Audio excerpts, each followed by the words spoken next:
Owen, the defeat to France, how difficult was that to absorb as a team, considering you came back so well into the game and dominated long periods of it?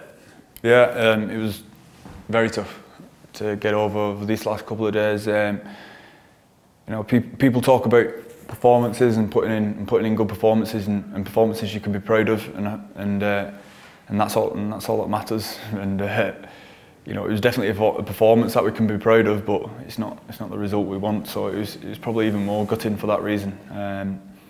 But you know, I think the learning to take out of it, you take out the learning a lot better from a loss than you do a win.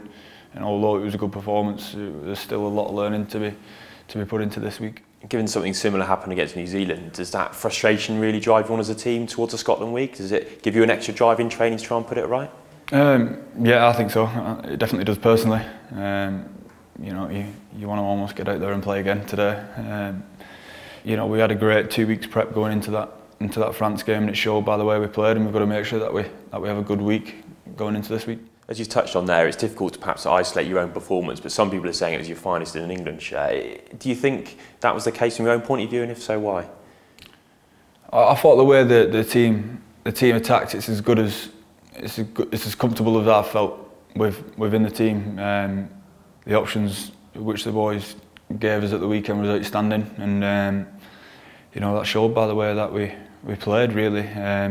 You know, people working hard off the floor to get back up and give us options was brilliant all day. So that's why I think we attacked so well. Do those options give you that blend of ability to kick, run and pass at the right times? Definitely. If you've got options all the time, the defence, you know, has to mark something, and if you know that there's always going to be space somewhere, and it's just a matter of picking that space. And if we're attacking like we did and getting on the front foot like we did, it's a lot easier to do that. So Luther's try, I believe, for his break. Talk me through that. You know, obviously Billy coming onto the ball, people want to make sure that they get up at him quick, and you know, it was just that Billy really coming onto the ball at the line, and someone shot out the line a little bit, and so you know, obviously dummy to then give it to him, and he went straight through and did the rest really to Luther.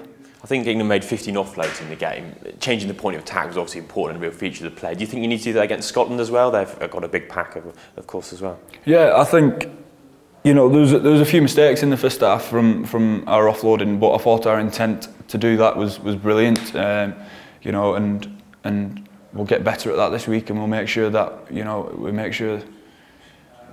the majority of them are the right choices. But I thought our intent and the way that we moved the point of attack, like you said, really pulled the French team around. How well did you think Luther and Jack Noel played, considering they're new into the team and made their debuts? And what does that say about the attacking framework you've got that they can slot in so quickly? I thought they was outstanding, but I was never in doubt that they weren't going to be, because of the way that we'd prepared going into it. Like I said, over the last 2 weeks leading up to it, and their input and the way that they'd trained with the team. You know, everybody's comfortable with each other here. It's a great place to be, and a place where a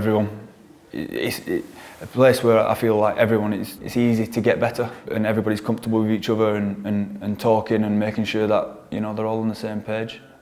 Just finally, Wales lost the first game of the tournament last year and then went on to retain their title. Is there a real resolve in this England team that you can go on and do the same, considering how you played on Saturday? I think we'll make sure we prepare as well as we can do for this Scotland game, and take each game as it comes, but you know, there's no reason why we can't still win this thing.